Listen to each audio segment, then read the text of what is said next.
Around the table, I have Peyton Luke. She is here with us today. You might have heard her before on the show. She is a journalist, public speaker, and media director at Cross Timbers Church in Valley View, Texas. Thanks for joining us today. Thank you, Chelsey. I'm excited for today's show. Me too.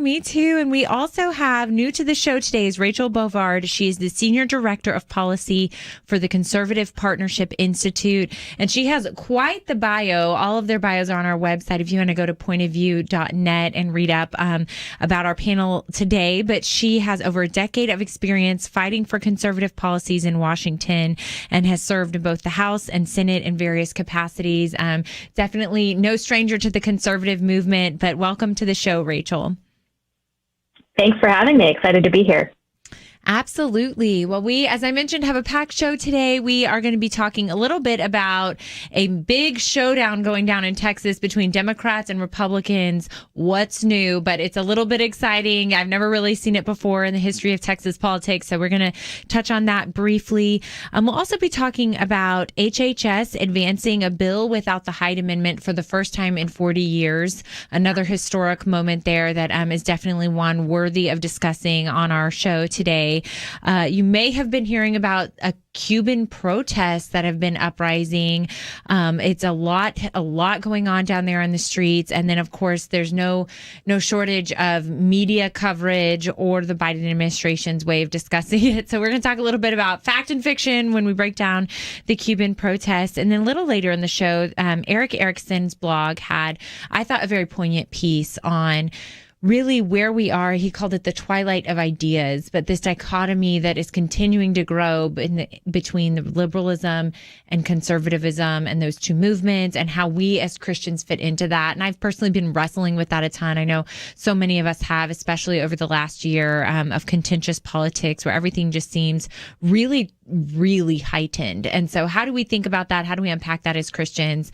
We're going to get into that in our second hour today. But for now, let's start in Texas. I'm going to set the stage for you, but for the first time in 25 years, Democrats in the Texas legislature left the state in the middle of this special session. They did this last session a few weeks ago as well. They left in the middle of session.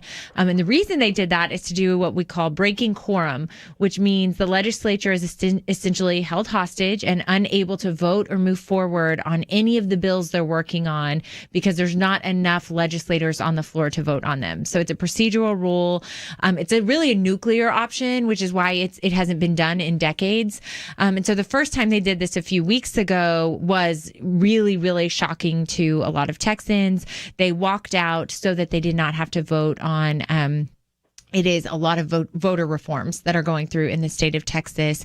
There are over 500 cases of voter fraud that the Texas Attorney General has brought to bear, and he is winning those cases. So there was some rampant issues in Texas voting in the election cycle, specifically with mail-in ballots specifically. And there were COVID provisions that were allowing mail-in ballots in a way, and we saw that abused. And so the state of Texas drafted some legislation to counteract that. Well, the Democrats walked out a few weeks ago. The governor was very upset, called a special session, Governor Abbott, and said, "You're here to finish business. Everybody come back for another 30 days, and we're going to pass these bills, property tax bills." There's a whole host of bills that were not passed because of the Democrat issue. Well, in the meantime, the Democrats were flown about. They met with Vice President Kamala Harris. They were flown about the country and kind of touted as these Democrat heroes for really what I would call a dereliction of duty, just a failure to show up, a failure to vote, and a failure to represent their own constituents.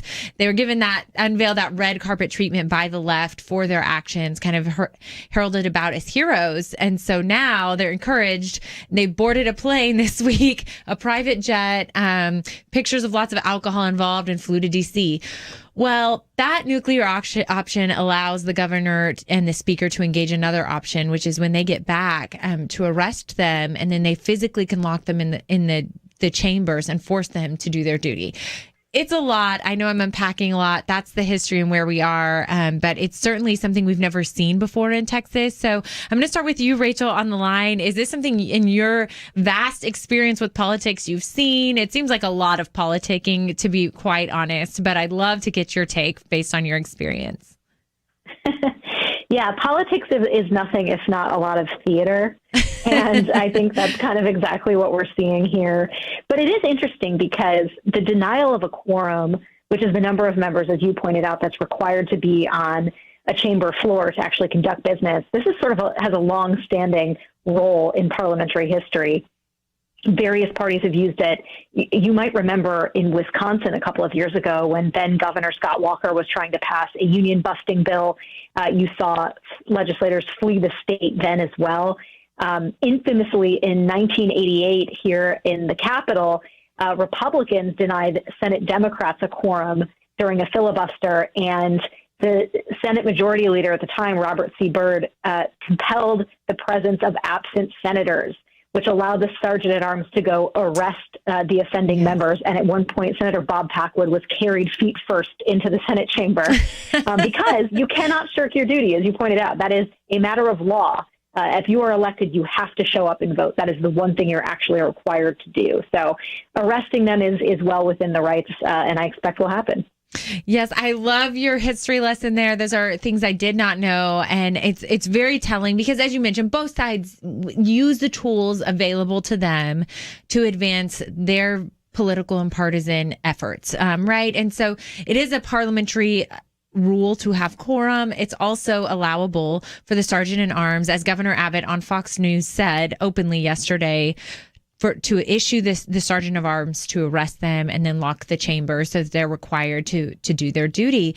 I also thought it was interesting that Governor Abbott on Fox News, he made sure to say that, but then yesterday it was voted on by the Republican legislature, the members who are still in chambers, still there trying to do the work to serve the public, to actually allow the sergeant at arms to do that. So I don't think it's just political talk or fodder. I think there's a lot of truth behind that, especially that this is the second go around and in less than a month. And to also add to this, that Governor Abbott did say, I will call special session after session. So 30-day session increments until the work is done. So what were your thoughts on this, Peyton? We have a minute left. When we get back, I cannot wait to hear them. But we are just so surprised to see this, but we are seeing here, I think, a bigger picture nationwide outside of Texas of both parties using loopholes and procedures available to them to do anything to stop the opposing side. I mean, it shows an utter lack of bipartisan willingness to work together. It shows that we are definitely in our own echo chambers as parties have it.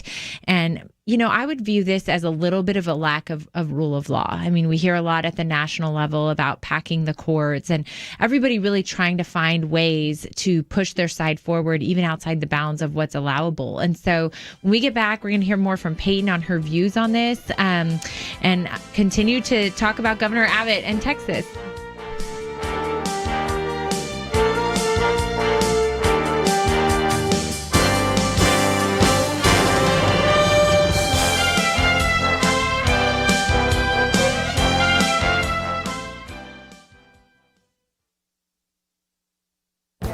This is Viewpoints with Kirby Anderson. Throughout the years, John Stossel has been trying to find ways to simplify economics and illustrate the benefits of free markets. He has found that Adam Smith's invisible hand is often invisible to his viewers. Friedrich Hayek's spontaneous order is clearer, but still hard to show. That is why he began to use some of the ideas he found in the book Rinkonomics, A Window on Spontaneous Order. The book inspired him to rent a skating rink in order to illustrate some of these key economic principles. He says, imagine you have never seen a rink and are trying to get a government regulator to approve this new business. You will flood an area, freeze the water, and then charge people to strap sharp blades on their feet and zip around the ice. There will be no rules. Most regulators would resist your bizarre skating idea. They would want stoplights, barriers, and someone on a megaphone directing skaters. John Stossel decided to do just that. He rented a rink and began to boss people around. You turn left, you slow down. The skaters hated it, and it didn't make skating any safer. Some people responding to him actually lost their balance and fell. Actually, for skating to work, you only need a few rules, like skate counterclockwise. And you might need an employee to police reckless skaters. The rest comes from spontaneous order. Skaters make their own decisions. No regulator knows the wishes, skills, and immediate intentions of individual skaters better than the skaters themselves. The principle here is simple. Let people make their own choices and spontaneous order will surface. Skaters find their own path. Buyers and sellers make lots of independent decisions in a market economy. Spontaneous order arises. This is the simple lesson from a skating rink. I'm Kirby Anderson, and that's my point of view.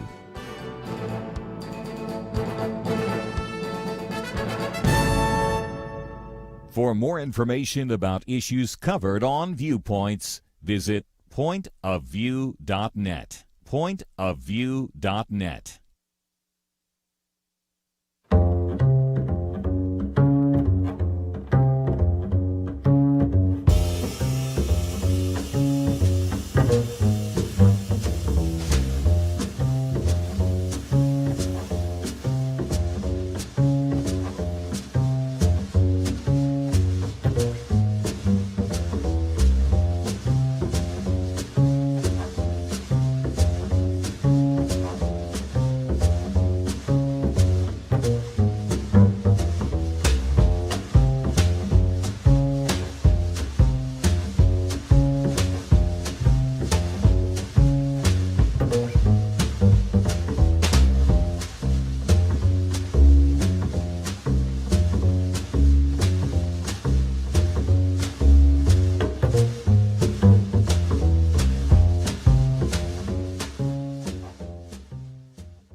You're listening to Point of View, your listener-supported source for truth. Well, welcome back. I'm your host today for the Millennial Roundtable. My name is Chelsey Youman, and I'm joined today by Peyton Luke and also by phone Rachel Bovard. So thanks for being with me, ladies. Thank you for having us, Chelsey. Yes, well, we are. Thanks, You got it. We are unpacking really like this Texas showdown that is going down in Texas right now between the state legislators, the Democrats and the Republicans, and the Democrats fleeing the state, and Republicans are arguably putting into place some of the practices they're allowed to get the Democrats back to meet quorum and pass some bills. And I think it really is indicative of where we are in our partisanship across the country, which is why I wanted to talk about it. So Peyton, let's dive in. It is really, as you mentioned on the break, where it's at such an extreme action on both sides. So what were your initial thoughts, especially as a millennial reading this? We don't really have a lot in our recent history and memory of this going on. And so, what was your initial reaction when you saw it? Sure. So when I first saw the headline and it said Governor Abbott is going to arrest the Democrats as soon as they get into state, I just thought, wow, that seems a little bit extreme. Mm-hmm. And of course, to Rachel's point earlier, the governor does maintain that right, just like he maintains the right to hold special sessions. But in my mind, I'm thinking, okay, why not call some other special sessions? Because eventually they're going to have to show up and do their job and vote, or they're not going to get reelected in the future. But on the other side, it's very disappointing looking at it. It's almost, in some ways, it's like, oh, I don't like what's happening here, so I'm going to take my ball and I'm going to go home and I'm not going to do my job and I'm just going to play the avoidance card. Mm-hmm. And that's not right. As we know, in many life circumstances, avoidance is not the answer. You need to own up and, in this case, vote or however you choose to go. But anyway, I think Abbott might be facing some political pressure with some upcoming elections. Mm-hmm. And I think that's where this might have come from, to go to the extreme on the arrest. But I still find it very interesting, his approach. Yes, it feels like extremity was definitely met with extremity in this instance. And you mentioned the election cycle, which is important to, I think everybody's probably going to line up behind their parties on this one. Democrats could easily say, well, they're using the tools available to them to not meet quorum because they are in the minority in terms of voting within the Texas legislature, and that this is really the option available to them if they feel this adamant about election laws that they are opposed to. So I can see where it could maybe vote in a beneficiary way to them back in their districts, especially when you have someone like they're getting a national stage for this. They toured the White House 2 weeks ago because of it. So I can see people just really turning a blind eye to it. And Rachel, what are your thoughts in terms of the election cycle, or what if this says a little bit more nationally about where we are in this political day and age? Well, I do think that it is sort of a petulant move. I think there are parliamentary procedures available to majority and minority that stay there and use them, right? Like they don't have to just stomp off and refuse to engage. There are other productive ways to engage and show your disagreement while still showing up to work. And it's been interesting too to watch, how they've handled this because, they are getting a national stage, and I don't know that they've handled it particularly well, or made their case that they're taking this very seriously because they've come to DC. You've seen them sort of flaunt on Twitter. One of the state reps was making faces out of his fruit and tweeting them. Right, they're not looking like the most serious minded legislators, and they're doing it at a time too when most of what they're touring, so the White House, the Capitol, that's all completely closed still to visitors. And so they're doing it at a time when the rest of America can't access Washington, D.C. But apparently if you if you play hooky from work, fly in a private charter, throw some beers in the back, you can get access to whatever you want. That's not a great look for them. So, maybe it gets them some credibility at home, but I think overall it's not. The appearance is not boding well. That is a really good point that you raise, Rachel, because in my mind, it looks flippant and it looks a little casual, but the truth of the matter is who's paying for all of this? Who's paying for the security? Who's paying for the trip? It's the taxpayers in Texas. But in addition, we are wasting a special session. So the Texas session only meets 6 months every other year. And so it's an exorbitant amount of taxpayer money and staff that are sitting around in Austin waiting to do their job, being paid by Texans to do that, and they're not. And so I think you're completely right on if you look at the other side of that, which is, yes, they think they're making a great stand here, but they're not doing it in a serious way, and they're not doing it in a reverent way. And I think it is going to backfire. But I think it's also on a national scale, a little bit more what we're seeing out of the left for me, which is why I wanted to talk about it today, is that we are seeing the left start to say, let's cut corners, lack of respect for a rule of law. It's okay to protest and burn down your cities and have crime in the streets if we like the message that you're doing that for. Democrats saying it's okay to pack the courts, even if that's completely disastrous and not really very constitutional, which we've talked a lot about on the show, the background of that, because they don't like who's in charge of the Supreme Court at this phase. And so I wanted to put this out there because I think it's indicative of something greater on the left, which is a lack of respect for rule of law, but also the entitlement bothers me. This idea that I've got a seat and a platform and power, and I'm going to wield it and use it however I want, is a problem for me. So I wanted to highlight this. I appreciate you guys bearing with me as we talk about the showdown in Texas. It will be interesting to see how this shakes out because there is no doubt that Governor Abbott and Speaker Dade Phelan are going to sit down on this one. They're sick and tired of wasting time and taxpayer money, and they're coming out pretty nationally saying so. So we're going to move on now to a different type of protest, and one that involves freedom. In Cuba, we have seen dozens arrested, dozens of protesters in the streets. They're saying these are the biggest protests that Cuba has seen since 1996. And I first read this and it said the headlines were Cubans are protesting because of COVID, or Cubans are protesting because they want vaccines. And then if you look at other headlines, like the New York Times this week, they said Cubans are running in the streets using words like freedom and quote unquote other anti-government verbiage. Well, freedom should not be anti-government. Government should be free. And that's actually what it turns out the Cubans are protesting in the streets. At first, the Biden administration came out with a statement that was it was the Secretary of State spokesperson that I felt like was very misleading to the American public, to say the least. But they essentially said that Cubans they just want vaccines, where they're upset about the COVID numbers increasing. But the truth is they want freedom. So the Biden administration was completely blasted for making those claims. It came out they said the peaceful protests are growing in Cuba as they exercise their right to peacefully assemble and express concern about rising COVID cases. And the truth of the matter is they don't have the right to peacefully assemble in Cuba because they are run by a communist regime. And so it showed to me just a flagrant disregard, not only of the Cuban people, but what they've been through for decades and decades now. They want food, not vaccines. in the streets. They are saying they're tired of starving. They're chanting freedom. They're holding American flags, which is just the ubiquitous symbol of freedom, as Senator Ted Cruz said earlier this week. And so what we're seeing there is what I think is beautiful people in the human heart longing to be free and longing to have their basic human rights respected. So, Rachel, we've got about a minute left before break. What were your thoughts when you initially saw the protests coming out of Cuba?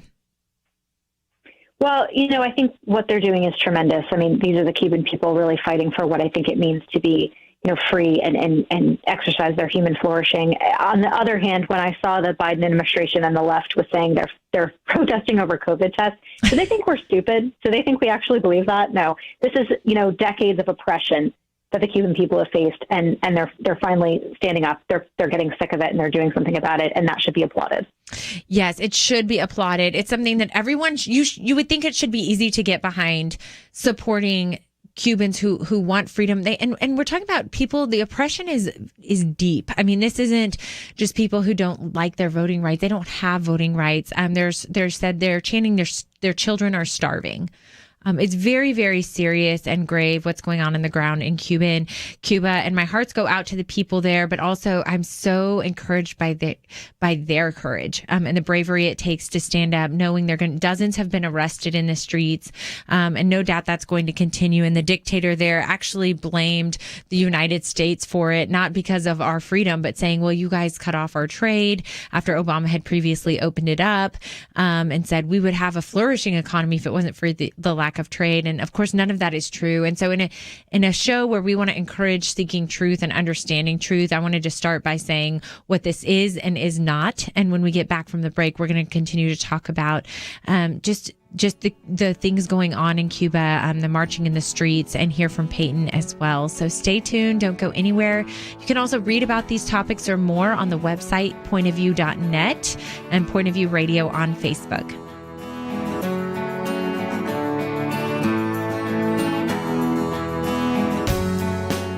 We live in a digital generation. Point of View is reaching this often overly plugged-in generation with truth.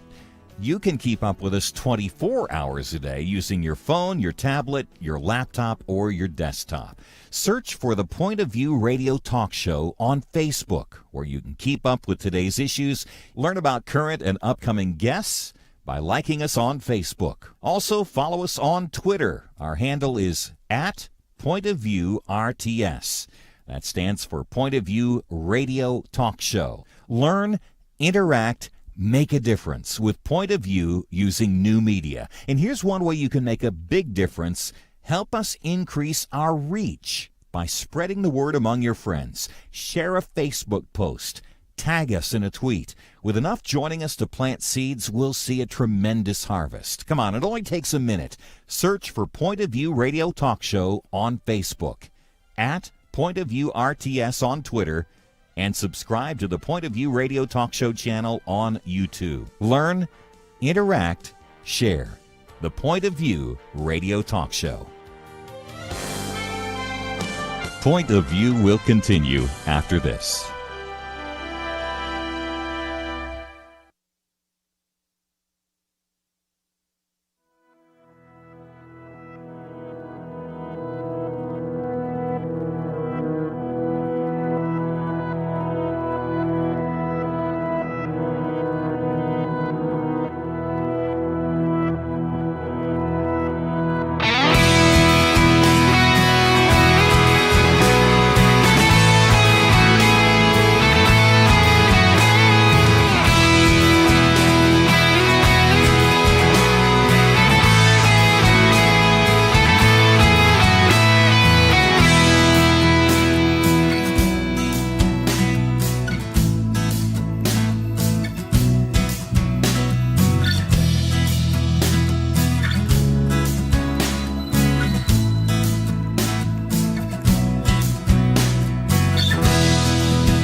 You are listening to Point of View. The opinions expressed on Point of View do not necessarily reflect the views of the management or staff of this station. And now, here again, your guest host for Point of View. Well, welcome back. I'm Chelsey Youman, your host today for the Millennial Roundtable, and we have been talking about the protests that have been erupting in the streets of Cuba. And me as a millennial personally grew up like the big political influencer during my time would have been President George W. Bush as a young Christian conservative. And, you know, he was the one that taught us about freedom being in the heart of man and this concept that everybody longs for freedom, but you have political constraints, cultural constraints, whatever it may be in the way. And so that was really ingrained in me as a millennial. Peyton, I don't know if that is the same for you or if you resonate with that, but seeing Cuba now protesting for freedom, there's something in me that is just so excited about that for them and just grieves the oppression that they've been under for decades and decades, but longs with them and is cheering them on as they march in the streets to gain that freedom. Sure. They're so passionate about it. And at the end of the day, it's a cry from their people because they're just done with the dictatorship, the communist effect and influence there.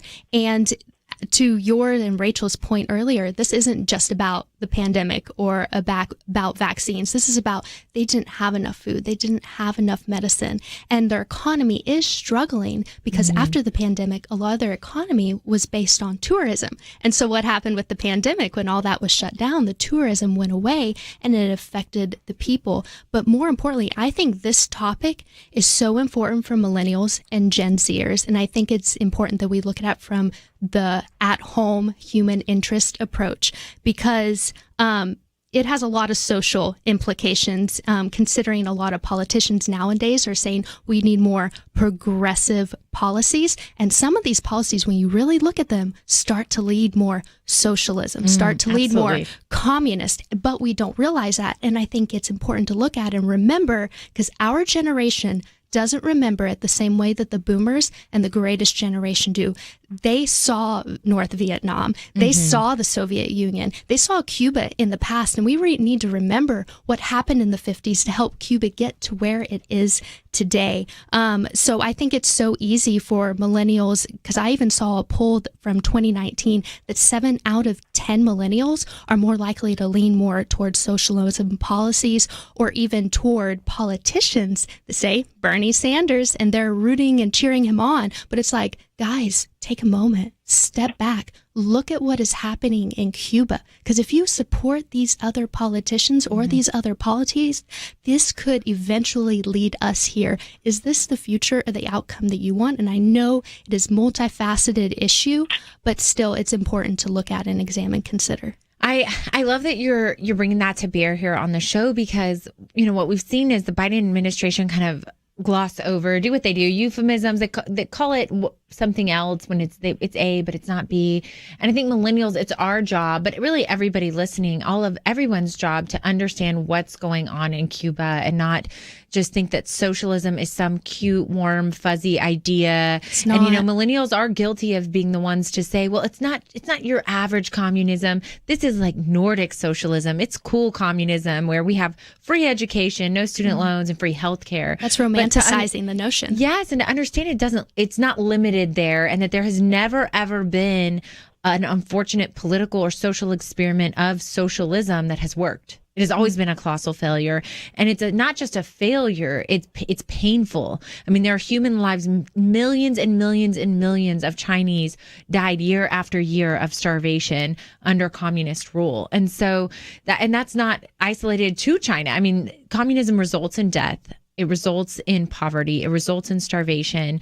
And I think that we can't treat it in America. I mean, we just have so fortunate here that we have the ability to protest in the streets the things we're protesting and think we're not free compared to looking at China. But that requires us to open our eyes, which now I'm on a soapbox. So I'm sorry for that, Rachel. But Rachel, I would love for you to chime in here and let us have it.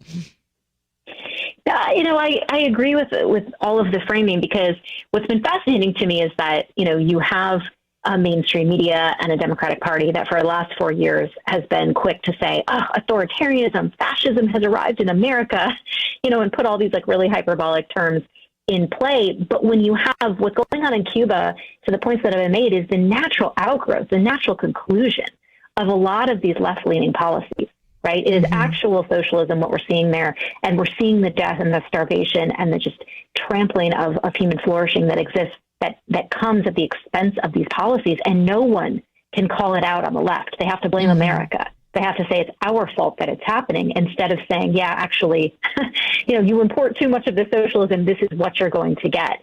And I think, and I hope anyway, that that's becoming very clear. I think most Americans aren't stupid enough to actually believe that they're protesting over COVID tests, right? that they are actually facing, coming up off of decades of oppression and just really revolting against it. Again, the logical conclusion of a lot of, many of which anyway, policies that the left is pushing, and I don't think that we should tolerate it. Absolutely not. And it's one of the reasons, Rachel, that I think they're trying to couch it in terms of all these things, that it's not about freedom, because I think that the left understands their policies are going to result in socialism and control. And you would think, my first question was, why can't we all get behind this? Why can't everybody? This should be bipartisan. Any American should be just cheering on the Cubans right now. And the reason they're not on the left, and the reason they're pretending it's about COVID, is for me a little bit more incendiary. That's not a good sign. I mean, you should, if you are not socialist and not communist, you should be certainly cheering for Cubans right now. Peyton, do you agree with that, or am I taking it a little too far? Yeah, and I think there's a little bit of a difference in what they're protesting right now. And to your point earlier, saying like, this is their life, this is their food, this is their well-being, and the dictatorship and communism, versus maybe some more of the recent protest in America. And I'm not downplaying that, but we aren't completely fearing for our food and our everyday well-being. This is to a different level and extent. And to your point, Chelsey, yes, if you are not a socialist, if you are not for communism, you need to see that these people are fighting for life and, in a way, liberty. And yes, I applaud them for the bravery that they're having, because I even heard that there was an Associated Press that was American on the ground reporting, and even they were injured in the middle of all of it. So people are being arrested, people are being injured. Who knows what's happening, what else behind closed doors? Yes, that's a really important point, because there are potentially lives on the line here for those in the streets of Cuba, but also there are protests here in America and in Florida. Cuban communities are coming out in solidarity for their family members and friends in Cuba.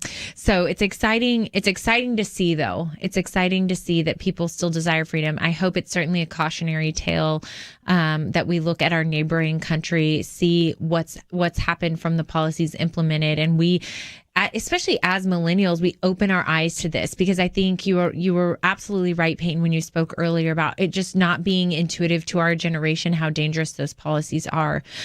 So I hope they certainly. It's something we're all watching and something we're all looking at. You can read about these topics or more on pointofview.net. You can also watch us live on Point of View Radio on Facebook. So don't forget to watch us there. Leave some comments, whatever you feel like your opinions are. I can actually read them if you want to leave them. Or you can always call in our line on 800-351-1212. If you'd like to talk about any of these topics or more, feel free to call our lines.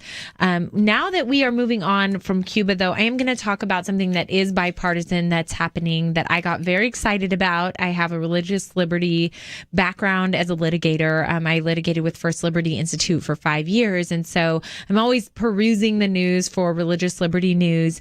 And one of the headlines I saw was that President Biden and former President Trump are headlining a bipartisan religious freedom summit.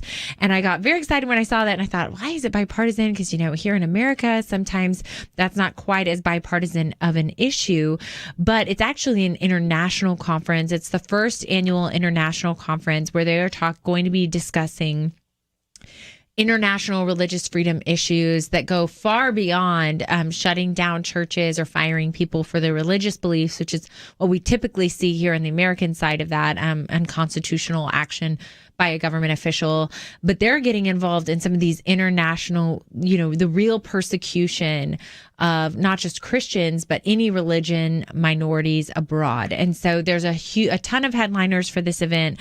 When we get back after a short break, I'm gonna go through what all they're discussing there. But I was so excited to see that it's something both sides of the IO work are getting behind. I know that Speaker Pelosi will be there, Mike Pompeo will be there, tons of headliners, and I think they're going to shed a lot of light on this international crisis that our fellow brothers and sisters in Christ are facing across the world, where people are arrested, killed, they're put in internment camps. And that's happening not just against Christians, but we're seeing Muslims in China, for instance, who've been enslaved for years and years and relocated away from their families. Those are all the issues this conference is going to address. So when we get back after this short break, we're going to dive right into it. Don't go anywhere.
Now, back to Point of View, your listener-supported source for truth. Well, I am Chelsey Youman, your host today for the Millennial Roundtable, and we are discussing right now the International Bipartisan, Real Deal Bipartisan Religious Freedom Summit. President Biden will be speaking, Nancy Pelosi will be speaking, but so will former President Trump, and so many others. And they're really drawing light to international religious liberty, really persecution of Christians, but anyone who internationally of any faith. It's an interfaith conference. I love that they're drawing attention to this. Confirmed speakers include Pakistani Christian mother Asia Bibi, who spent nearly a decade on death row for blasphemy in Pakistan.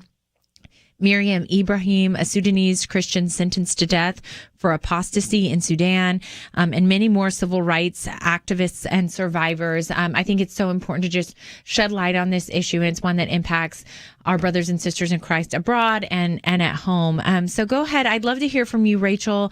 Were you able to catch up on this article? And have you been in touch with anyone speaking at the summit? Are you excited to hear about the summit?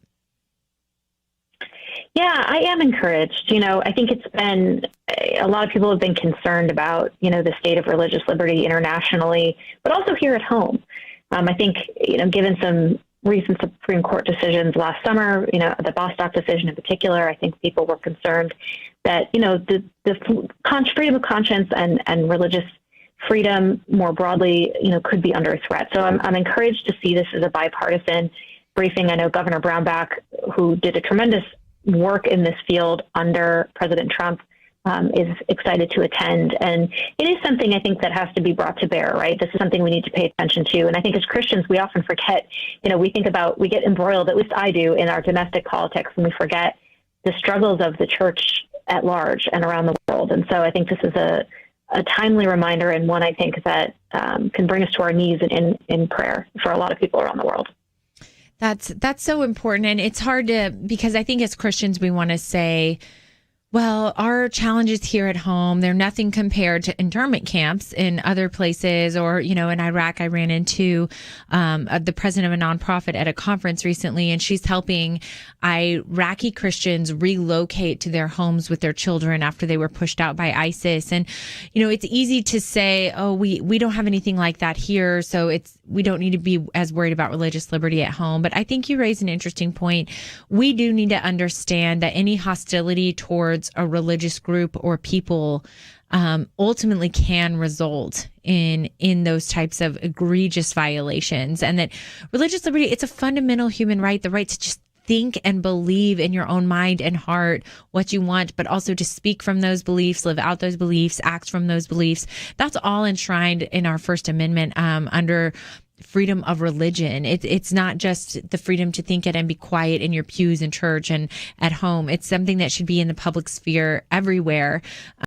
And that's how, after all, we perpetuate the gospel is our lifestyle and talking about it. So, Peyton, what are your thoughts either about kind of our current battles here that we have or internationally, with this conference that they're going to be addressing and drawing light to? Sure. Well, at first, when I saw that they were doing this conference, I was so excited and encouraged at the attention that was being given to religious freedom across the world. So whether or not you agree with everyone that's going to be attending or speaking, it's an incredible representation to your point, Chelsey, like no matter where you stand, or if you're a Christian, sharing your light, and no matter what other religious affiliation you may connect with, it's still important that we value human life, we value what you believe in, and we want to support that. So I'm so glad that this is still being modeled and enacted and showing us this is possible for people around the world and in our nation to come together, to be in the same room, to have different points of view, but still civilly talk and discuss.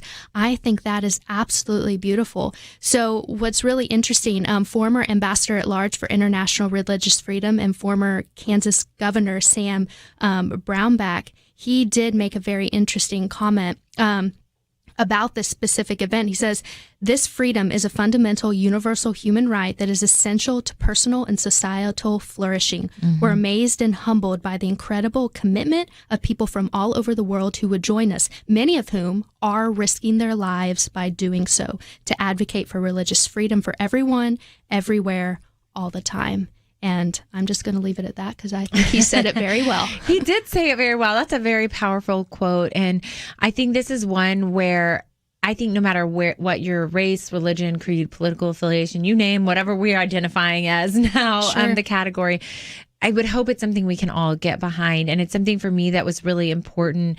And Rachel, I don't know if you agree with this, but just we see goes back to the Federalist Papers all the time when there are they call it minority factions and majority factions, and religious groups were carved out for special protection because they do tend to be in the minority faction, no matter what the religious creed is.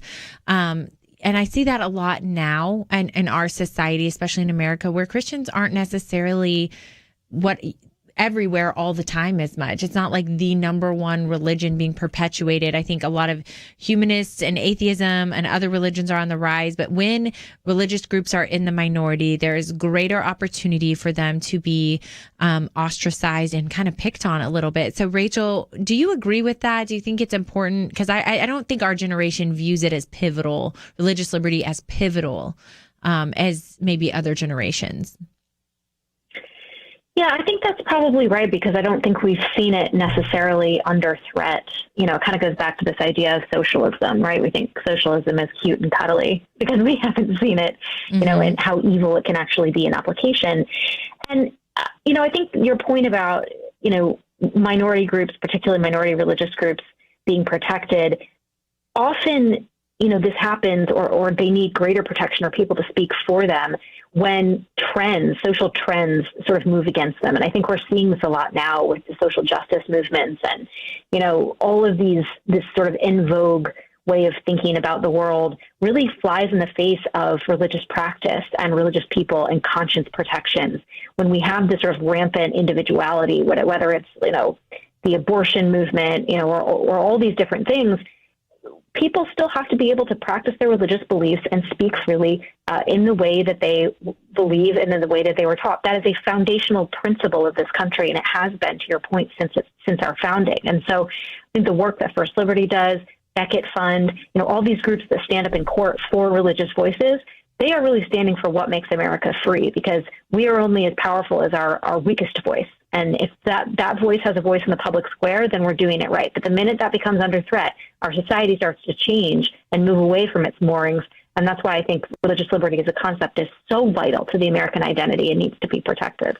Very, very well said, Rachel. And I would just add to that I'm really excited to see that it is a bipartisan showing, and there are many speakers on both sides of the aisle here, because I hope internationally that it's one this administration can maybe be moved by and say we should be encouraging countries to perpetuate religious freedom and avoid human rights violations and genocide based on religious viewpoints. And so I hope it's one that both sides can get behind, but I actually hope this is an area that maybe the Biden administration can gain some ground internationally for this concept on. Well, we are almost out of time for this hour, but before we come out, Rachel, I do want to give you a chance to just tell us a little bit about you, your organization, and where people can learn more about your work. Well, thank you. You can find us online at cpi.org. We're a pretty new organization. I started it about 4 years ago with Senator Jim DeMint, former senator from South Carolina, and two of my colleagues. We really work to train up and staff the conservative movement in the avenues of parliamentary procedure, very boring but very important skill set in Washington. And we work throughout the conservative movement. So check us out at cpi.org. Well, thank you for your work. Thank you for being here today and being a voice. You brought such good light to our topics today in history. So thank you, Rachel. I hope you will join us again. Listeners, don't go anywhere, because we will join on so many more topics when we get back. Peyton is still going to be here with us after this short break. Having civil conversations about important issues seems to be harder and harder. Various media outlets tell people what they should believe, why they should be outraged, and getting people to actually think, well, it can be difficult. Whether it's the gospel, tax issues, social policy, or just about anything else, you need to have solid information and clear thinking to address the hard issues. You need God's truth applied. And that's what you get in less than 2 minutes with Point of View's Viewpoints Commentary, a daily resource to help you be informed and think through the things we need to be talking about. It is free and will arrive in your inbox each day when you visit pointofview.net/signup. Sometimes we know we should say something, but we're silent because we're not quite sure what to say. Viewpoints Commentary can help you break the silence and change the narrative. It can make you a more equipped agent for truth. Get your free subscription to the Viewpoints Commentary at pointofview.net/signup. Pointofview.net/signup. Point of View will continue after this.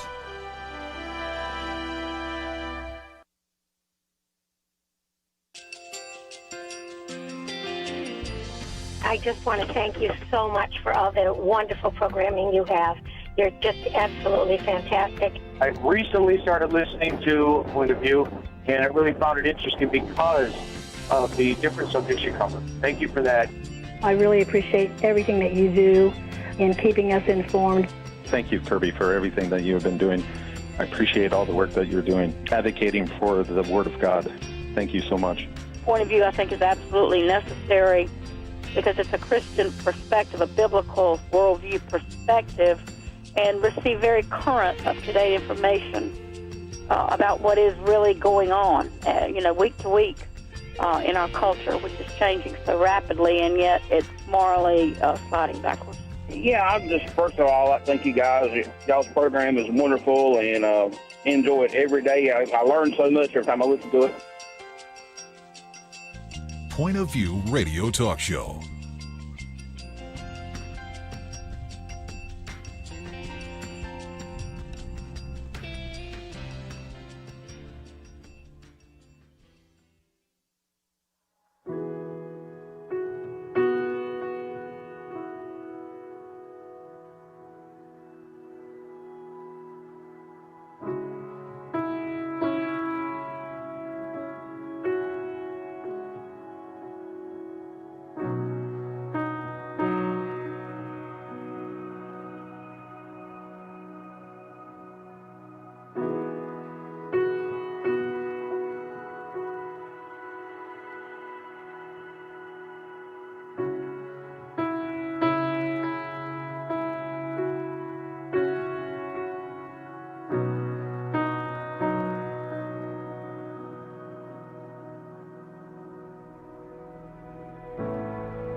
Hi, this is Kirby Anderson. Each day we take on the tough issues and provide a biblical perspective to them. The topics we cover are wide-ranging: apologetics, theology, prophecy, creation and evolution, intelligent design, marriage, family, child-rearing, the millennial generation, trends in society, politics, economics, business, religious liberty, the Constitution, public policy, foreign policy, military policy, tensions in the Middle East, abortion, homosexuality, pornography, sexual ethics, media, technology, history, and America's godly heritage.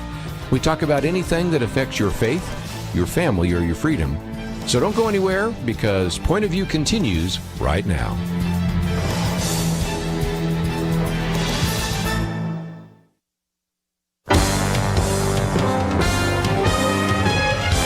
Across America, live.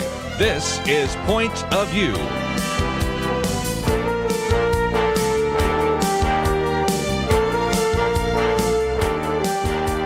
And now, your guest host for Point of View. Well, welcome to Point of View, the Millennial Roundtable Edition. I'm your host today, Chelsey Youman, and I'm joined by brilliant mind Peyton Luke. Thank you for being with us, Peyton. Well, thank you, Chelsey, and thank you for that introduction. Yes, I'll try to live up to it. We're just going to let her talk for the next hour. I'm going to sit back. Oh, that's okay. No, please chime in, Chelsey. We have a lot to talk about today. We've already been having a really robust discussion on things happening locally, abroad, the Cuban protests we unpacked. We unpacked the showdown in Texas between Governor Abbott and the Republicans and the Democrats there, dun, dun, dun. Which actually is very interesting. So I would go back and watch it, listen to it. You can read all of our articles today on pointofview.net, or you can watch us live on Point of View Radio. Like and add your comments, and you can feel free to call. We'd love to hear from you and hear your perspective on our topics today. Our number is 800-351-1212.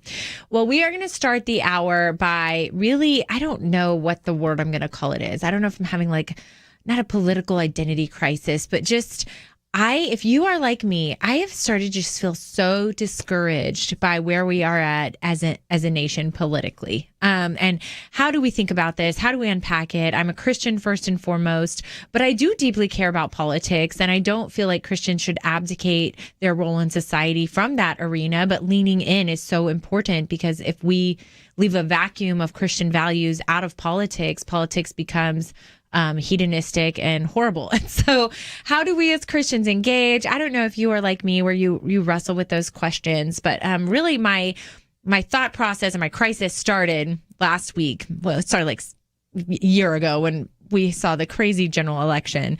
And I remember about a year ago, I think I asked the producer of this show, I said, have we ever seen it as politically divided as it is now? I mean, everyone says it's more divisive than it's ever been, but is that really historically true?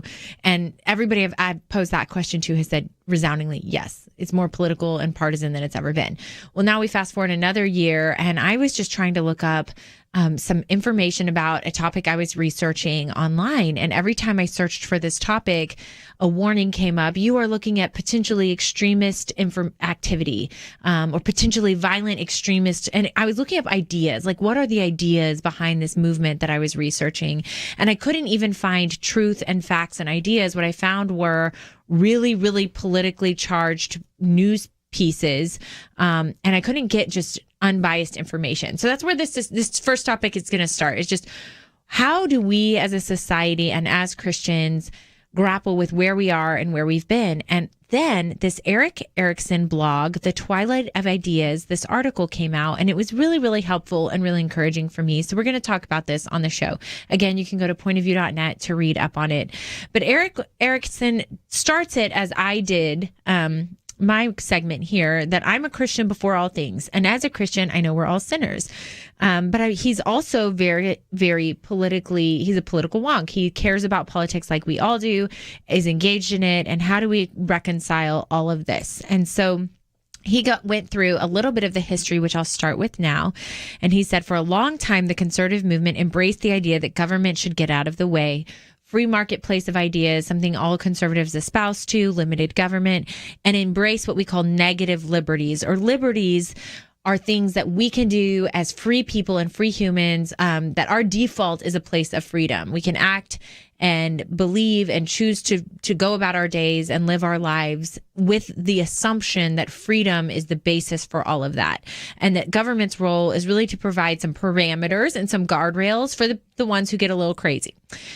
Liberalism is rooted in the idea of positive liberties, that we have liberties because the government gives them to us, and that it's really the government's job to be the referee of society and be more greatly involved. And I think we all understand that as a basis, but we've really moved from that concept. And I thought he was really interesting in the way he discussed the movement to how we are now, where we're really in a post ideology world. And you can look at someone like President Trump, who doesn't traditionally espouse some of the roots of conservatism or the Republican Party that you would have expected. How did we get a President Trump from the Republicans?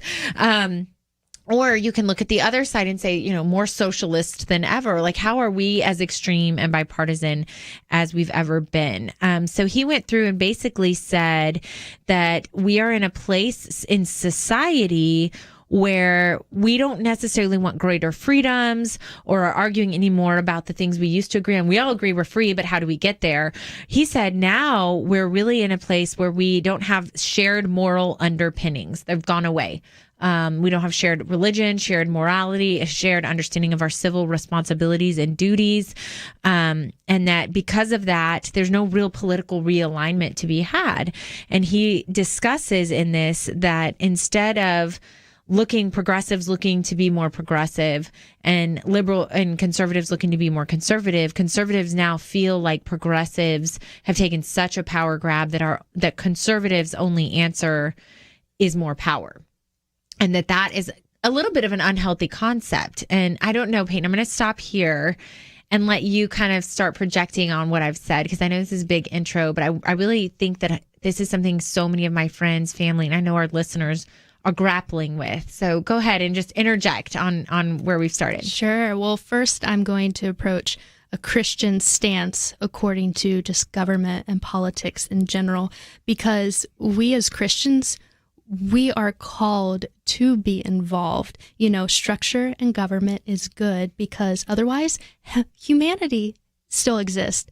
And we're still a fallen world. And if there wasn't some structure and some government, there would be complete and utter chaos. So even God in the Bible gave his people certain boundaries, certain restrictions, and be like, this is the way in which, you should live because it is for your protection. So that's kind of where I see when it comes to government. Now, of course, then there's many different views on how much or how little. I'm not going to get into that, but there should be a foundational basis for this is for our protection, and this can be good if done in the right way. And then to your other points of, we aren't agreeing on morals. I think especially back in the 50s or before, there might have been a little bit more consensus on certain moral absolutes and certain hey, this is the foundation of what you do and don't do. You don't steal, you don't lie, you don't kill, those basic things. And I think that there is a little bit more of blurry lines now compared to the past potentially. So a lot of us in current generations don't necessarily see on the same view of this is the moral absolutes or this is moral and this is not. Right. I mean, I think there used to be kind of a respect for rule of law and the Constitution, and there was that common ground. And we were even talking about this on the break as millennials. There's been a little bit of a lapse of respect for those institutions. In our generation specifically, there's so many seeds of doubt, and we are more inclined to be very skeptical of institutions that are in place. We're the most marketed to generation in history. Grew up with cell phones. I mean, mine started in high school. I'm not that young, but I wish I was. But, we kind of see through the marketing to a certain extent. And it's made us, I've heard, really skeptical as a generation. But now that we're grown up and we apply that to institutions that have long been in place, it's turned into almost an irreverence and a lack of understanding of the importance of those structures. We're going to continue this when we get back, and don't go anywhere. Don't forget to call 800-351-1212.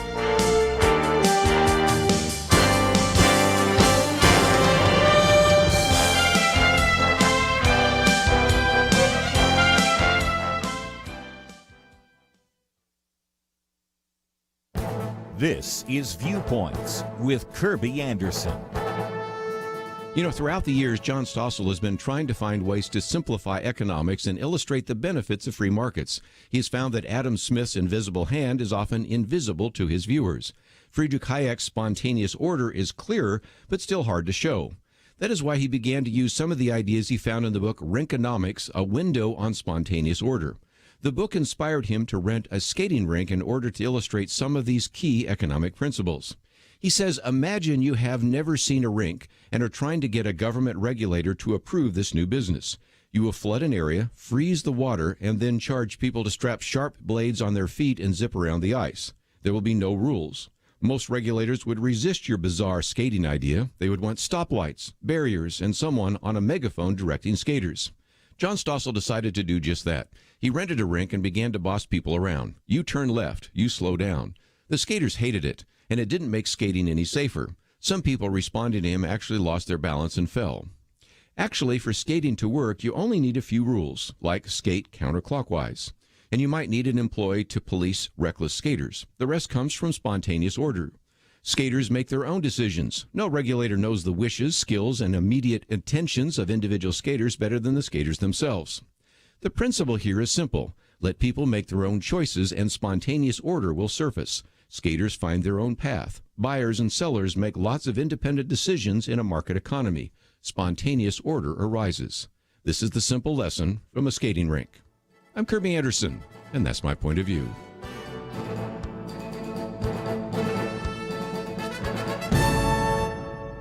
For more information about issues covered on Viewpoints, visit pointofview.net. Pointofview.net.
You're listening to Point of View, your listener-supported source for truth. Well, thanks for sticking with us. I'm Chelsey, Youman, your host today for the Millennial Roundtable, and I'm joined by Peyton Luke in studio. Thanks for being with us, Peyton. Thanks for having me, Chelsey. And we're resolving the world's problems today, guys. Absolutely. Get ready. We really are at a high level, though, talking about this concept of really where we are. I don't know if as a society is maybe the best way to say it, but everything is just so partisan and so politicized, but it's more in a polarized way than it's ever been. And everyone's in their own corners and in their own echo chambers, and how we as Christians navigate this world that just, it feels really out of control right now. And a few things really led to us starting this conversation, or for me personally to look around and say, wow, we've really lost a lot of common ground we used to have. And this Eric Erickson article that you can find on pointofview.net,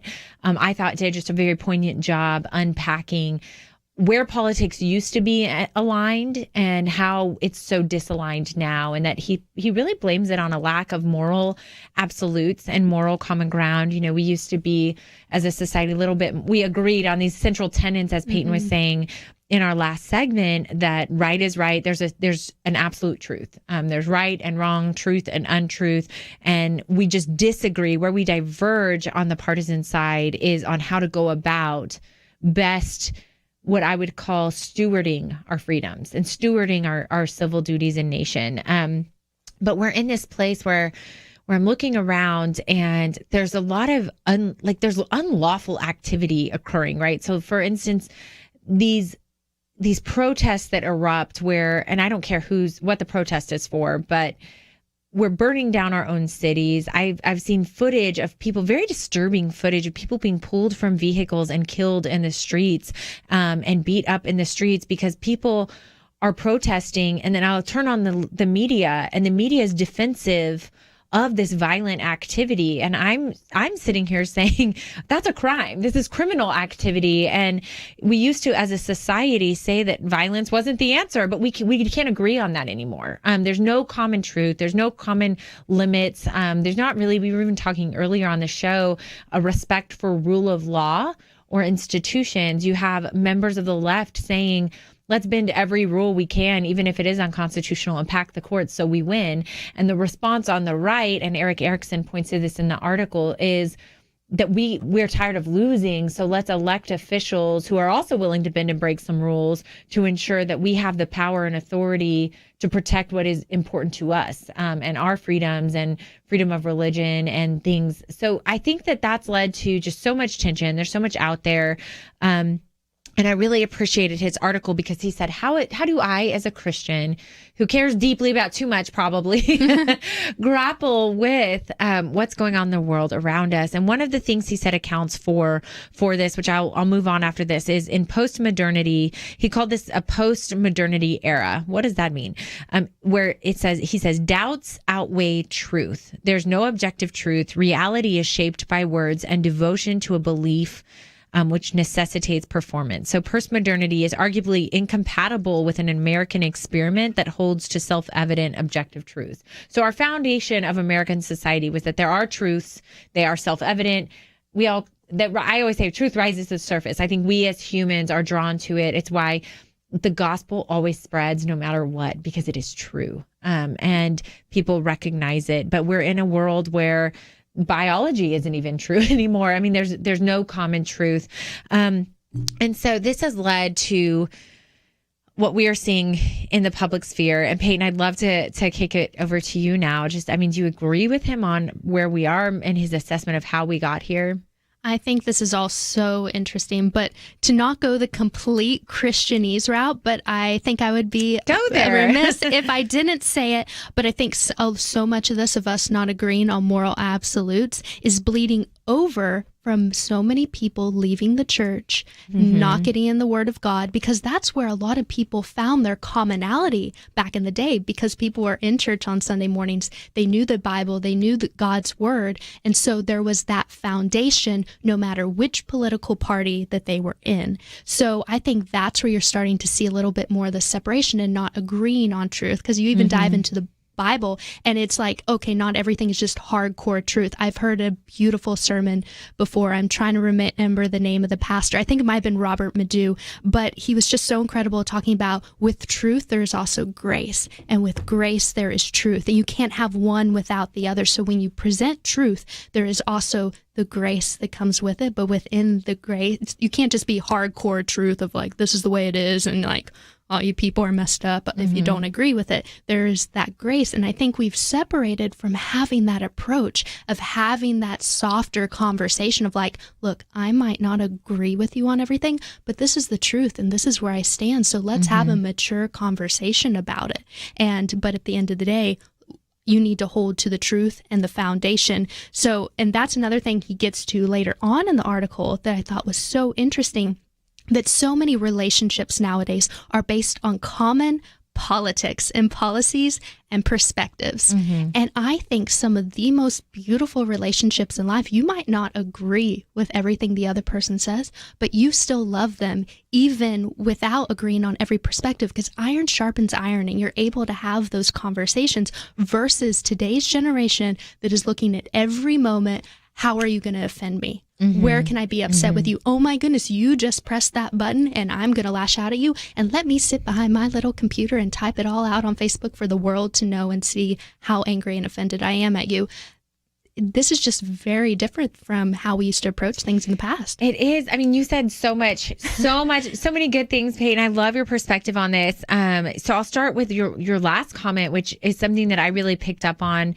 He mentioned in this article, so we have these systems which are supposed to balance historically your government. That's why they're enshrined in the First Amendment. I know I love the First Amendment, but we're going to go back to her. Go for it. The freedom of religion. And so like church, the big C, universal church as an institution, or religion in general, regardless of the creed, that is its own institution worthy of protection. And we serve out of our belief system. It's why, charitable giving is so, it's in the trilogy. I mean, it's so high out of especially the Christian faith. So we rely on the church as a big part of civil society. The media, freedom of the press was protected because the media and press were historically supposed to be kind of like a skeptical view of the government and holding the government accountable, which is why they're going to be protected, because the government doesn't want to be held accountable. And so truth, we're going to protect truth in that sense. And then, we have our institutions of education, which are another institution that is supposed to be helping weigh and balance, and where there's a free flow of ideas. And I went to college, and it was, I know what I believe, but now it's going to be tested. And now I'm going to be able to have these open dialogues with people around me and people who disagree with me.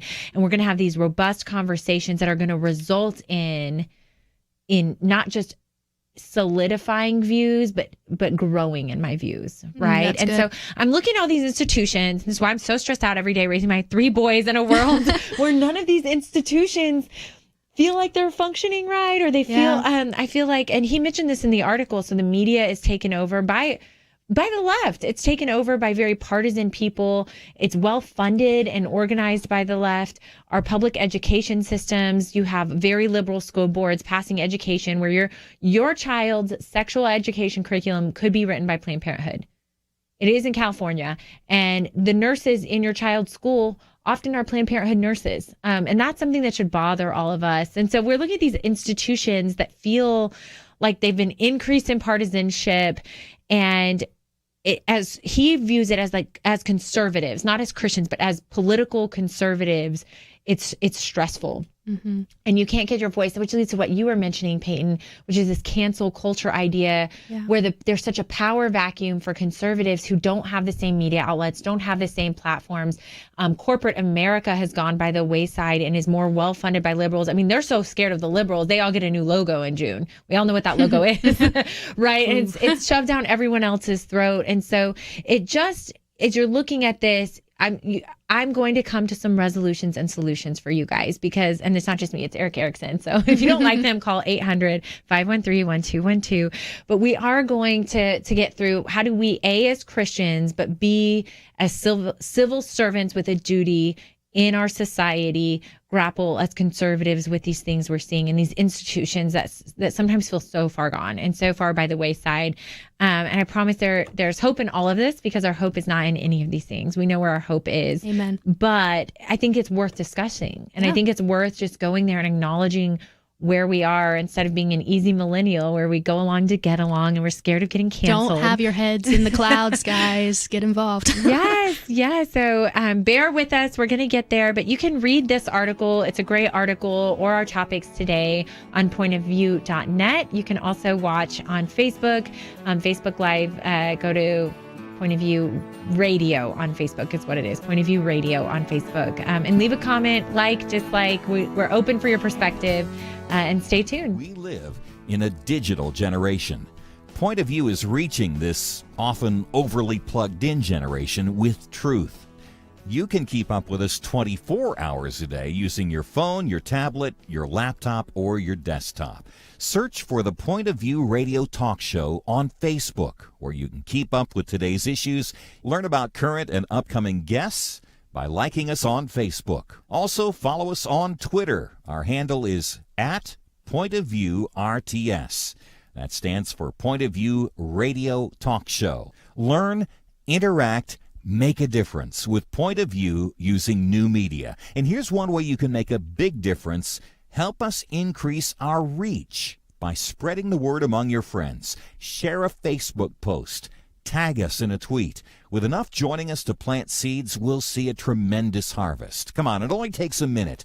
Search for Point of View Radio Talk Show on Facebook, at Point of View RTS on Twitter, and subscribe to the Point of View Radio Talk Show channel on YouTube. Learn, interact, share. The Point of View Radio Talk Show. Point of View will continue after this.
You are listening to Point of View.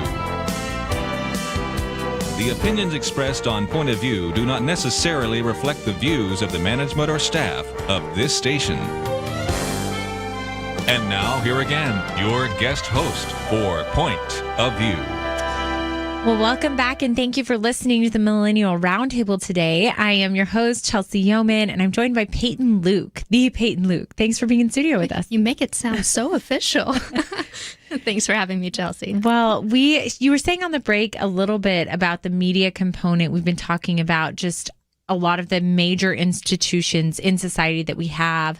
Everything's politicized now, including even corporate America, and that a lot of those institutions are now really ingrained in the left's ideology. And so you have a media background. I'd really love to pick your brain on what your views for like media as an institution in the press, and especially as millennials, our generation we grew up in a phase where there was still such a thing as journalism, and the media could still be relied upon. And I still have friends who still think that the media is not partisan, and so they're coming along. But what are your thoughts from your background and perspective on that? Yes, because my major in college was convergence journalism, and what that means, it's the intermixing of the different facets. Because to your point, we used to be more basic journalism, was the newspaper came out and everyone got that newspaper. And now what do we have? We have radio broadcasts, as we are doing today. Mm-hmm. We have broadcasts with TV, and we have social media. So you had to understand how to release to all those different outlets.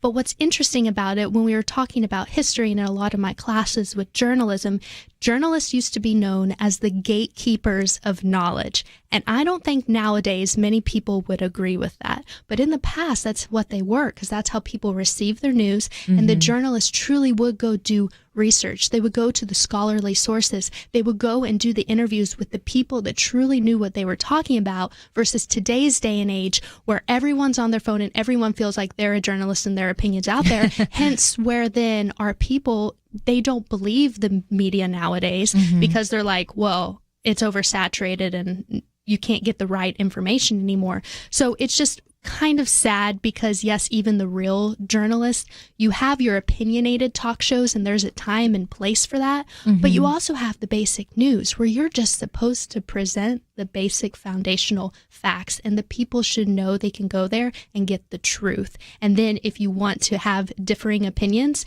then you bring in guests that can maybe have different views and you can agree and disagree.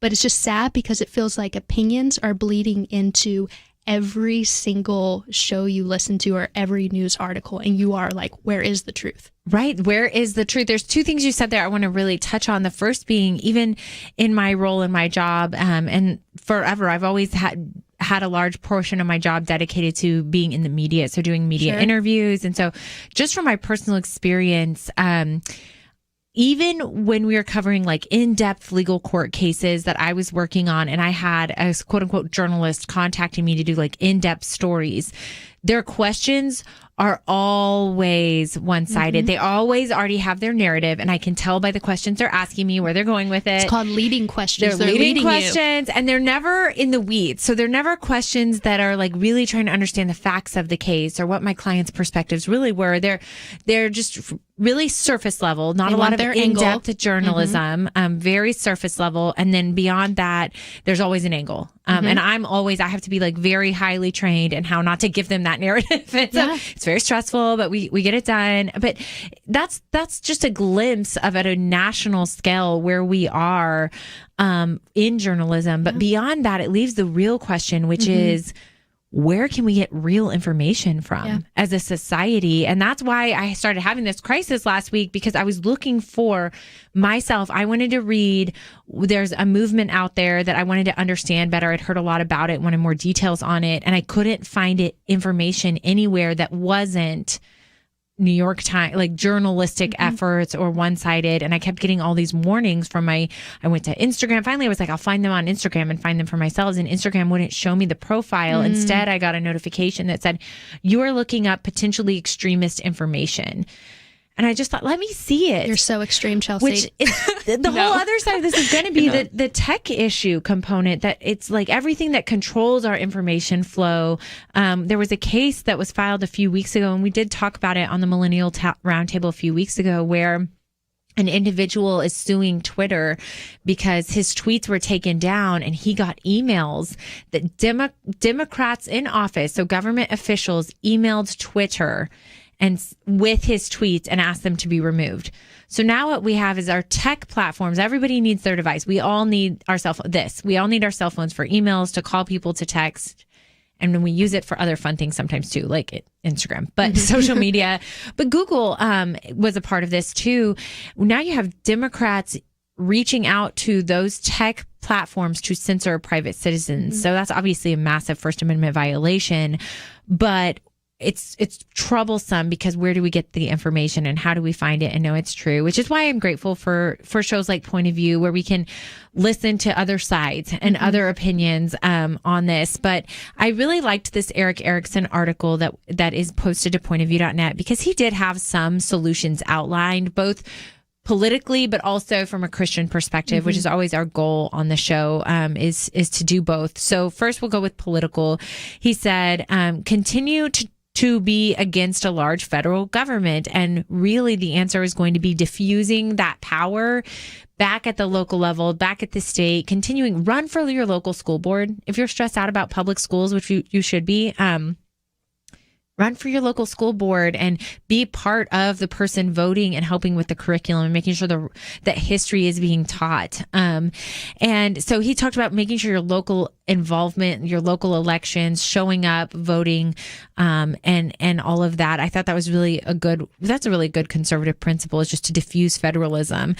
Second, stop pouring so much money into Washington and start making more money accessible for private schools for low income areas. And so one of the big answers to the public school debacle is going to be private schools and charter schools and school choice. And so making that more of an option for communities who can't afford to send their kids to private school. That's such a luxury, but to say we're going to allow freedom of education. And then he also talked about making it less easy for corporations to be so liberal, and the student loan issue.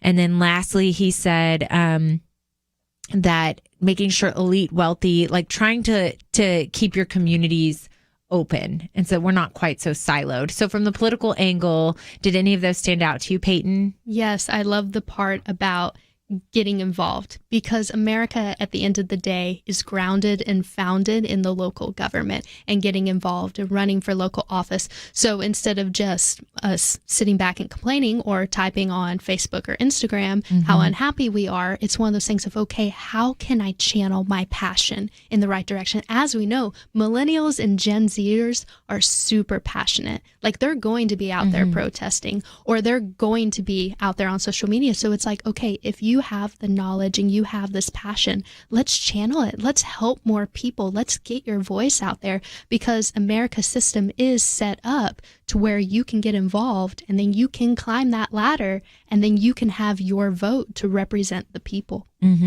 I love that. It's so true. And he even talks about at the local level, living in communities that where you're not voting in people who are going to like perpetuate government stereotypes or corporate protections, but really standing up from being discriminated against. And we saw this all the time at First Liberty Institute, where we're just telling clients, like, you have rights, you need it, but you have to stand up for them. Yeah. And that requires courage, and it requires having skin in the game, and continuing to use your voice. We're going to end this segment on just real quick. We'll come back to this actually, but the Christian aspect of this, which is, as Christians functioning in this society, so much of like a failure of truth and a failure of moral common ground is going to come down to a failure of discipleship and biblical literacy. And we as Christians continuing to share the gospel, even in the face of being arrested. I had two street pastors I represented who'd been arrested for preaching the gospel very peacefully, one on a campus and one in a park. And just to say,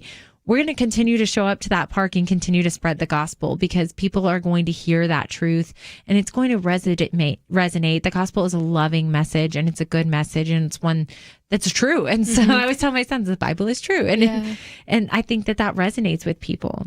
And those arrests were not during the pandemic, or were they during the pandemic? They were before the pandemic. Wow. I mean, there's a lot of religious liberty at stake, which is how the gospel is spread, is the freedom to talk. But we also see in countries where they're not free, that it's spread like wildfire. And there's, people meeting privately in their basements to read their Bibles. And I hope that we never get there as a country, but even so, we still have a common moral ground to try to preach and to try to explain our values and views.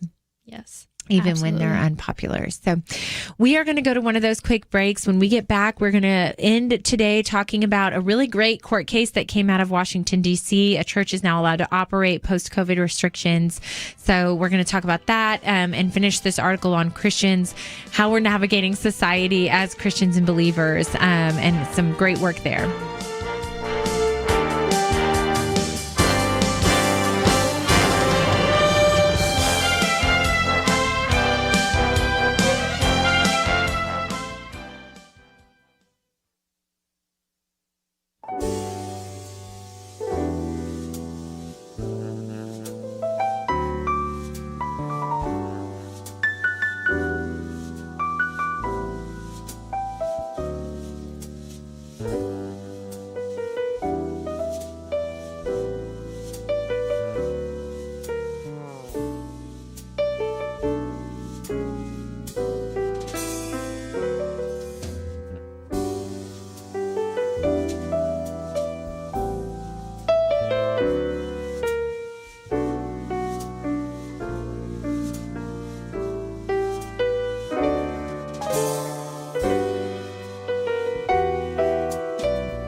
Now, back to Point of View, your listener-supported source for truth. Well, thank you for joining us for the Millennial Roundtable today, where we're discussing, just as millennials, the world where we live in, and as Christians, what can we do about it? And so we have this article by Eric Erickson online that we're rounding out right now, and he had a few ideas from Christians, essentially saying that Christians continue to spread the gospel. I mean, if one of the issues in our society today is a lack of moral common ground and a lack of the perpetuating truth, everything is feelings and cancel culture, but not much is rooted in truth and information. Like Christians have a duty to share the gospel, which is truth, and to, pray for the healing of our country. And so that's one of the big things that we were talking about before the break, is just Christians continuing to be courageous, knowing you might get canceled. I mean, the Bible tells us this is going to go one way, which is Christians are going to be persecuted in the end. And we're seeing our brothers and sisters in Christ around the world. That is already happening, isn't it, Peyton? Yes, it is. Absolutely. And being a Christian, it's not going to be popular.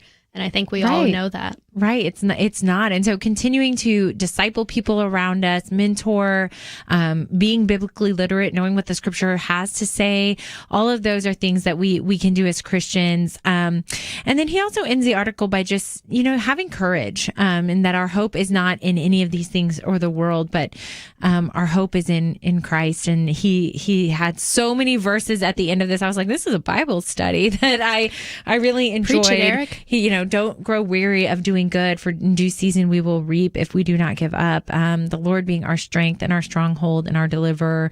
There was just verse after verse that I'm going to go memorize all of them. But they were really good. So I encourage all of you guys to go read that article by Eric Erickson on pointofview.net. But now we're going to turn to our next topic. Really, we have a real win out of this one. I was very excited to read it. Out of DC, a case was settled where the church sued against very rampant restrictions because of COVID and won. And the DC Circuit Court essentially said that they can open and they can meet again. And we saw churches across the country. There were a lot of lawsuits also out of California being shut down. And this church, they only met in person. They didn't do any of the online. They didn't have those capabilities. Not all churches can afford to change venues. They were having outside services with masks that were also socially distanced, and that still wasn't enough. And the DC mayor shut them down. And so they sued and they won. And I'm really excited about this, not just because I'm a religious liberty guru, but because other institutions are allowed to operate and stay open. And they talked about that in the lawsuit, the fact that there were tens of thousands allowed to protest, but churches were considered such a low part of society and such a non-essential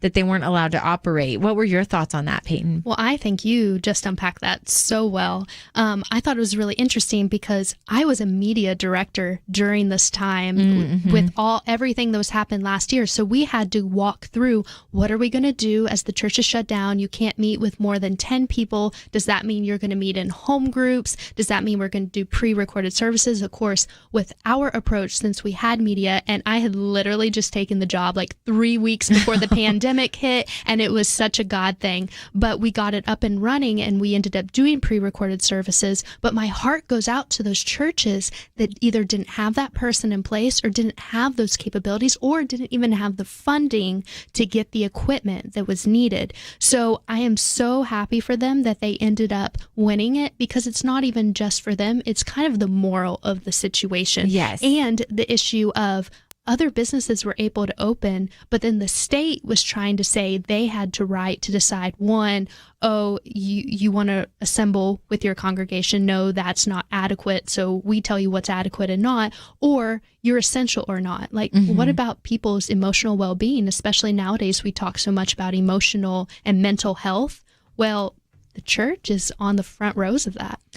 Right. We know, not only outside of the beliefs of physically meeting, but churches, they offer relief, Meals on Wheels for counseling, charity in their communities, help outreach. With depression. The church is a solution to all things in society, but it could have been a really incredible solution to COVID specific problems. And instead of relying on the church, as we were talking about, one of those civil institutions that's so important and fundamental to society, it was squelched. And how much good would have come out from allowing churches to continue to operate. And not to mention, just there's always this understanding in my religious liberty litigation background. We saw this a lot where government, they try to parse out what the beliefs are and are they sincerely held religious belief, and they really get into this analysis, which I fundamentally believe the government has no business in delving into. The government doesn't get to decide if it's your real religious belief or not that you meet in person. And so they spoke to this. The pastor said, ultimately the church is not something we want to be in as a building. It's people we want to be with. That's why we Christians gather, so that we can be with the people of God and do the things that Jesus has called us to do. And I thought that was really important. He also made the comment about we don't watch church. No. I mean, there's this kind of day and age digital shouldn't. era where we don't just listen to a podcast of church. We participate. I mean, we participate in worship. We sing to the Lord. There's that interaction there as community of believers, don't you think? Versus consumerism, because some of the churches, I think this was a time of separating the wheat from the chaff. Because some churches were just more based on, oh, come, here's the amenities, come together. And then when this happened and you were shut down, I think it was the time to find out which churches were truly presence and spirit led, or were just more, oh, this is what you do to check the block and come because we're going to take care of your kids in children's church and it's consumerism and come get your coffee and be cool. So I think it was a really interesting time of separating the wheat from the chaff with the churches and seeing what you do when your faith is put a little bit more on the line and how you're really going to come together and encourage the other believers around you. Right. And it impacted all of us to have our churches shut down, even just for a period. I'll never forget the first time our family got to go to church again in person and just like hearing worship in person and seeing my pastor in person. I mean, there is something about a body of believers coming together that's how God designed it to be. He says, don't give up the gathering together. And actually, I think this judge in this suit quoted Hebrews and said it is not for us as a court or for the government to decide how you live out your faith. I mean, that's really for you. Yeah. I mean, it was very powerful, and you don't see a lot of all these decisions out of the federal courts always. So I was really encouraged to see that. Absolutely. Good for him. Good for I'm him. proud of that judge. I know.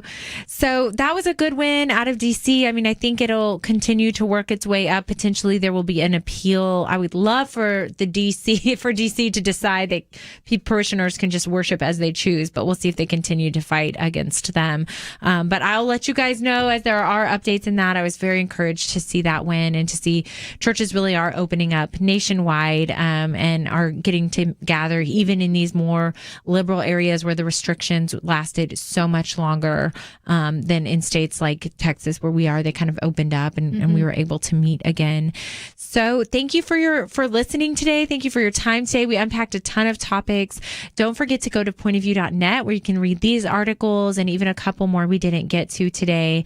And I'm grateful that you were able to join us, Peyton, Luke, in studio. Go ahead and tell our audience a little bit about your work and how they can support it. Absolutely. So I'm the media director at Cross Timbers Church in Valley View, and the website is connecttoctc.org.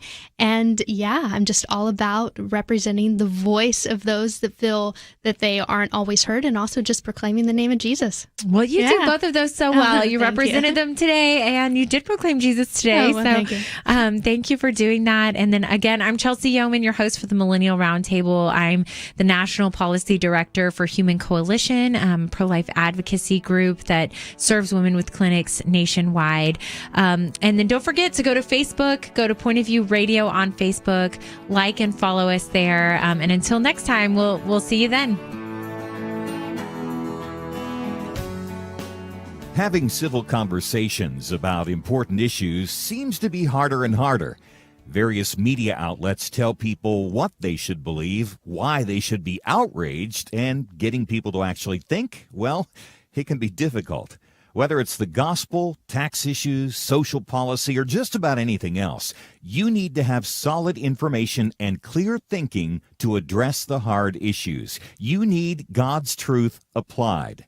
And that's what you get in less than 2 minutes with Point of View's Viewpoints Commentary, a daily resource to help you be informed and think through the things we need to be talking about. It is free and will arrive in your inbox each day when you visit pointofview.net/signup.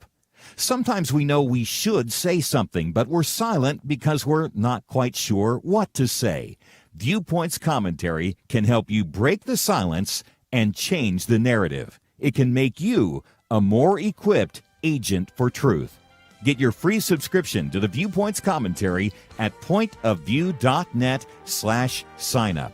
pointofview.net/signup. Point of View is produced by Point of View Ministries.